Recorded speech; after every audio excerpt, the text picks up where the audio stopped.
ఓం శ్రీ సాయినాథాయ నమః. శ్రీ సాయి సచ్చరిత్రము 4వ అధ్యాయము.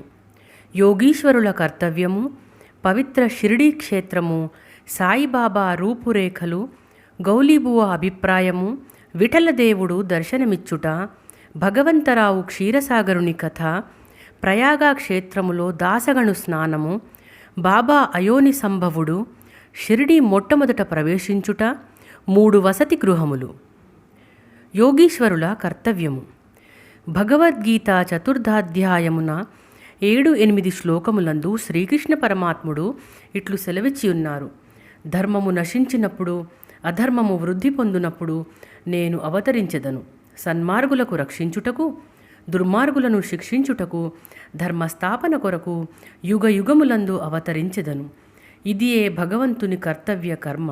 భగవంతుని ప్రతినిధులకు యోగులు, సన్యాసులు అవసరము వచ్చినప్పుడెల్లా అవతరించి ఆ కర్తవ్యమును నిర్వర్తించెదరు.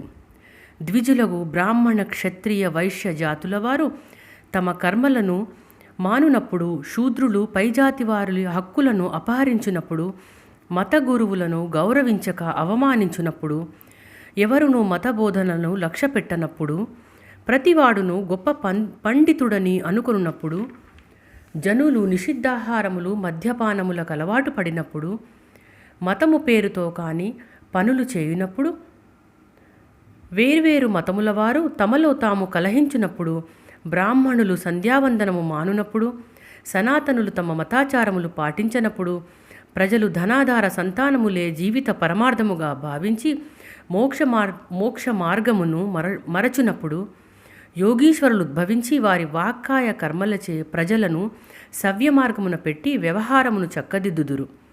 వారు దీపస్తంభముల వలె సహాయపడి మనము నడుపవలసిన సన్మార్గమును, సత్ప్రవర్తనమును నిర్దేశించెదరు.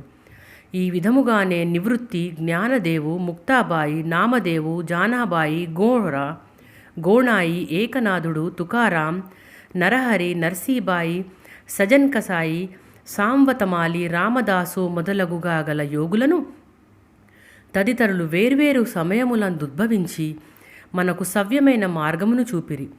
అట్లే సాయిబాబా కూడా సకాలమందు షిరిడీ చేరిరి. పవిత్ర షిరిడీ క్షేత్రము. అహ్మద్నగర్ జిల్లాలోని గోదావరి నదీ ప్రాంతములు చాలా పుణ్యతమములు.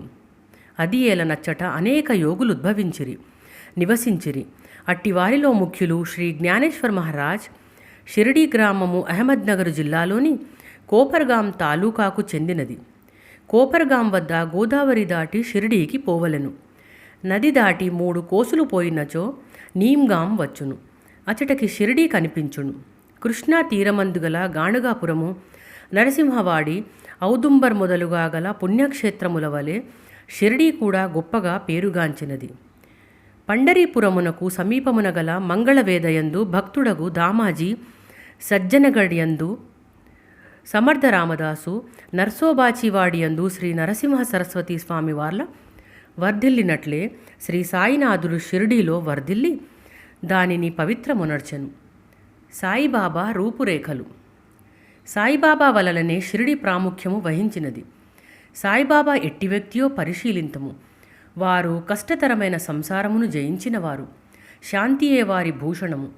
వారు జ్ఞానమూర్తులు, వైష్ణవ భక్తులకు ఇల్లు వంటివారు, ఉదార స్వభావులు, సారములోని సారాంశము వంటివారు, నశించు వస్తువులంద అభిమానము లేనివారు, ఎల్లప్పుడూ ఆత్మ సాక్షాత్కారమందే మునిగి ఉండడివారు, భూలోకమందు గాని స్వర్గలోకమందు గాని గల వస్తువుల అంత అభిమానము లేనివారు.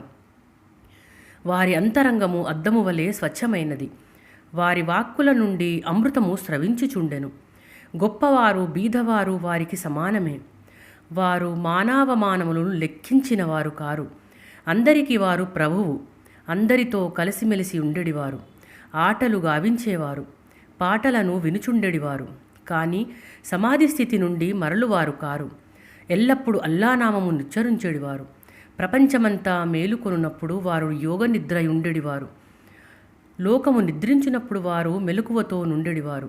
వారి అంతరంగము లోతైన సముద్రము వలె ప్రశాంతము. వారి ఆశ్రమము, వారి చర్యలు ఇదమిద్దముగా నిశ్చయించుటకు వీలు కానివి. ఒకచోటనే కూర్చుండి ఉన్నప్పటికీ ప్రపంచమందు జరుగు సంగతులన్నీ వారికి తెలియను. వారి దర్బారు ఘనమైనది. నిత్యము వందల కొలది కథలు చెప్పునప్పటికీ మౌనము తప్పెడివారు కారు. ఎల్లప్పుడూ మసీదు గోడకు ఆనుకొని నిలుచువారు. లేదా ఉదయము, మధ్యాహ్నము, సాయంత్రము లేండి తోట వైపుకు గాని చావడి వైపు గాని పచార్లు చేయుచుండెడివారు. ఎల్లప్పుడూ ఆత్మధ్యానమునందే మునిగి ఉండెడివారు. సిద్ధ పురుషుడైనప్పటికీ సాధకుని వలె నటించువారు. అణుకువ నమ్రత కలిగి అహంకారము లేక అందరినీ ఆనందింపజేయువారు.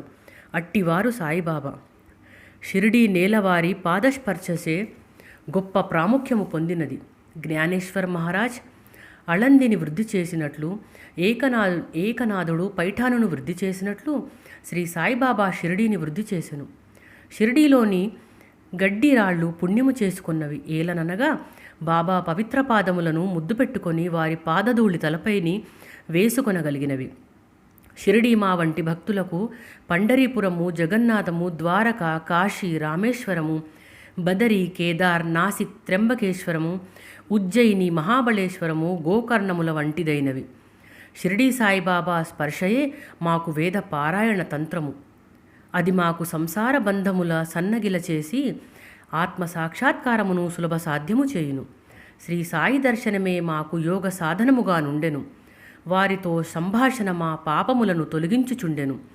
త్రివేణి ప్రయాగల స్నానఫలము వారి పాదసేవ వలననే కలుగుచుండెడిది. వారి పాదోదకము మా కోరికలను నశింపజేయుచుండెడిది. వారి ఆజ్ఞ మాకు వేదవాక్కుగా నుండెడిది. వారి ఊది ప్రసాదము మమ్ము పావనము చేయుచుండెను. వారు మా పాలిట శ్రీకృష్ణుడుగా, శ్రీరాముడిగా నుండి ఉపశమనము కలగజేయుచుండిరి. వారు మాకు పరబ్రహ్మస్వరూపమే. వారు ద్వంద్వాతీతులు. నిరుత్సాహము గాని ఉల్లాసము గాని ఎరుగరు. వారు ఎల్లప్పుడూ సచిదానంద స్వరూపులుగా నుండెడివారు. షిరిడీ వారి కేంద్రమైనను వారి లీలలు పంజాబు, కలకత్తా, ఉత్తర హిందూస్థానము, గుజరాతు, దక్కను, కన్నడ దేశములలో చూపుచుండిరి. ఇట్లు వారి కీర్తి దూరదేశములకు వ్యాపించగా భక్తులన్ని దేశముల నుండి షిరిడీ చేరి వారిని దర్శించి వారి ఆశీర్వాదమును పొందుచుండిరి. వారి దర్శన మాత్రముననే భక్తుల మనమును వెంటనే శాంతి వహించుచుండెడివి. పండరీపురమందు విఠల్ రకుమాయిలను దర్శించినచో భక్తులకు కలిగడి ఆనందము షిరిడీలో దొరుకుచుండెను. ఇది అతిశయోక్తి కాదు. ఈ విషయమును గూర్చి భక్తుడొకడు చెప్పినది గమనింపుము. గౌలీబువ అభిప్రాయము. 95 సంవత్సరముల వయసు గల గౌలీబువ అను వృద్ధ భక్తుడు ఒకడు పండరి యాత్ర ప్రతి సంవత్సరము చేయువాడు. 8 మాసములు పండరీపురమందు, మిగతా 4 మాసములు ఆషాఢము మొదలు కార్తీకము వరకు అనగా జూలై నుండి నవంబర్ వరకు గంగానది ఎడ్డునను ఉండెడివారు. సామాను మోయుటకొక గాడిదను తోడుగానొక శిష్యుని తీసుకొని పోవువాడు. ప్రతి సంవత్సరము పండరి యాత్ర చేసుకొని షిరిడీ సాయిబాబా దర్శనమునకై వచ్చేడివాడు. అతడు బాబాను మిగుల ప్రేమించువాడు. అతడు బాబా వైపు చూచుచూ ఇట్లనిడివారు: వీరు పండరీనాథుని అవతారమే. అనాథల కొరకు, బీదల కొరకు వెలసిన కారుణ్యమూర్తి. గౌలీబువ విఠోబాదేవుని ముసలి భక్తుడు. పండరి యాత్ర ఎన్నిసార్లో చేసెను. వీరు సాయిబాబా పండరీనాథుని అవతారమని నిర్ధారణపరిచిరి. విఠలదేవుడు దర్శనమిచ్చుట. సాయిబాబాకు భగవన్నామ స్మరణయందును సంకీర్తనమునందును మిక్కిలి ప్రీతి. వారెప్పుడు అల్లా మాలిక్ అనగా అల్లాయే యజమాని అని అనుచుండెడివారు. 7 రాత్రింబవళ్ళు భగవన్నామస్మరణ చేయించుచుండెడివారు. దీనినే నామసప్తాహమందురు. బాబా ఒకప్పుడు దాసగను మహారాజును నామసప్తాహము చేయుమనిరి. సప్తాహము ముగినాడు విఠల్ దర్శనము కలుగునని వాగ్దానమిచ్చినచో నామసప్తాహము సలిపెదనని దాసగను జవాబిచ్చెను. బాబా తన గుండెపై చేయి వేసి తప్పనిసరిగా దర్శనమిచ్చును. కానీ భక్తుడు భక్తి ప్రేమలతో నుండవలెను. డాకూరునాథ్ యొక్క డాకూరు పట్టణము, విఠల్ యొక్క పండరీపురము, శ్రీకృష్ణుని ద్వారకా పట్టణము ఇక్కడనే అనగా షిరిడీలోనే ఉన్నవి. ఎవరునూ ద్వారకకు పోవలసిన అవసరము లేదు. విఠలుడు ఇక్కడనే ఉన్నాడు. భక్తుడు భక్తి ప్రేమలతో కీర్తించునప్పుడు విఠలుడిక్కడనే అవతరించును అన్నారు. సప్తాహము ముగిసిన పిమ్మట విఠలుడి క్రింద విధముగా దర్శనమిచ్చెను. స్నానానంతరము కాకాసాహెబ్ దీక్షిత్ ధ్యానములో మునిగినప్పుడు విఠలుడు వారికి కాన్పించెను. కాకా మధ్యాహ్నహారతి కొరకు బాబా యొద్దకు పోగా తేట తెల్లముగా కాకాను బాబా ఇట్లడిగెను: విఠల్, పాటిల్ వచ్చినాడా? నీవు వానికి చూచితివా? వాడు మిక్కిలి పారుబోతు. వానిని దృఢముగా పట్టుకొనుము. ఏమాత్రము అజాగ్రత్తగానున్నను తప్పించుకొని పారిపోవును. ఇది ఉదయము జరిగెను. మధ్యాహ్నము ఎవడో పటముల నమ్మువాడు 25-30 విఠోబా చిత్రపటములను అమ్మకమునకు తెచ్చెను. ఆ పటము సరిగా కాకాసాహెబ్ ధ్యానములో చూచిన దృశ్యముతో పోలి ఉండెను. దీనిని చూచి బాబా మాటలు జ్ఞాపకమునకు తెచ్చుకొని కాకాసాహెబ్ ఆశ్చర్యానందములో మునిగెను. విఠోబా పటమునొకటి కాని కొని పూజామందిరములో నుంచుకొనెను. భగవంతరావు క్షీరసాగరుని కథ. విఠల పూజయందు బాబాకెంత ప్రీతియో భగవంతరావు క్షీరసాగరుని కథలో విశదీకరింపబడినది. భగవంతరావు తండ్రి విఠోబా భక్తుడు. పండరీపురమునకు నియమముగా యాత్ర చేయుచుండెడివాడు. ఇంటి వద్ద కూడా విఠోబా ప్రతిమ నుంచి దానిని పూజించువాడు. అతడు మరణించిన పిమ్మట వారి కొడుకు పూజను, యాత్రను, శ్రాద్ధమును మానెను.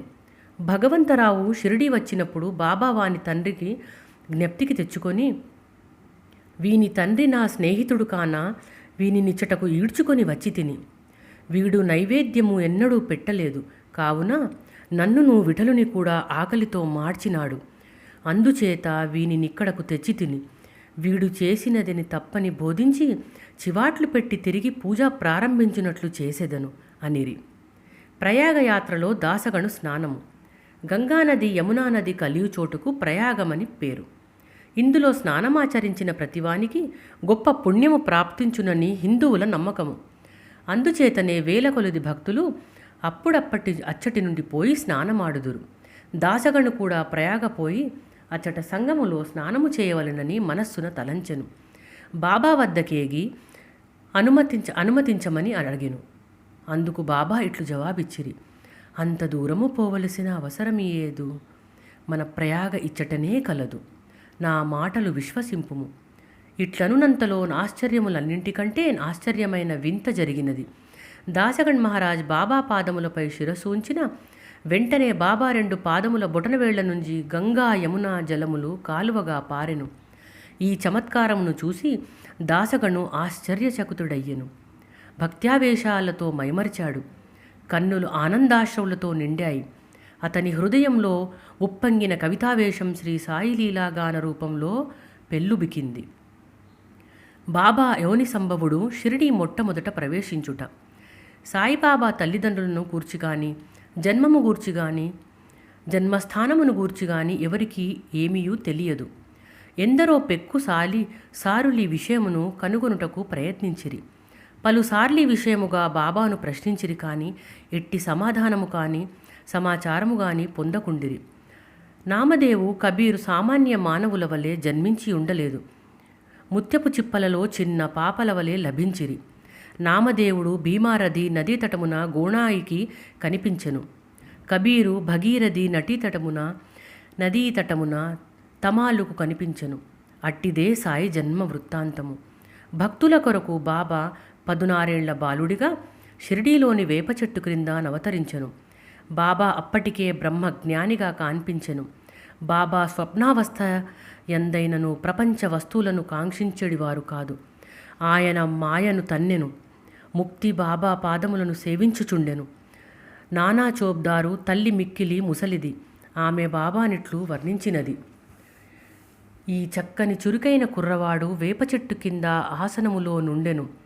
శీతోష్ణములను లెక్కింపక అంతటి చిన్న కుర్రవాడు కఠిన తపమాచరించుట, సమాధిలో మునుగుట చూచి గ్రామస్తులు ఆశ్చర్యపడిరి. ఆ బాలుడు పగలు ఎవరితో కలిసేవాడు కాదు.